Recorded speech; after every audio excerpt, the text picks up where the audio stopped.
বৃন্দাবনে গেলে কার না ভালো লাগে, সবার ভালো লাগবে।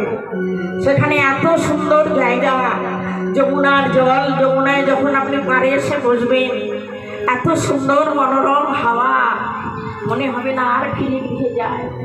কিসের সংসার, কি হবে এই সংসার দিয়ে, তখন মনে হয় সংসার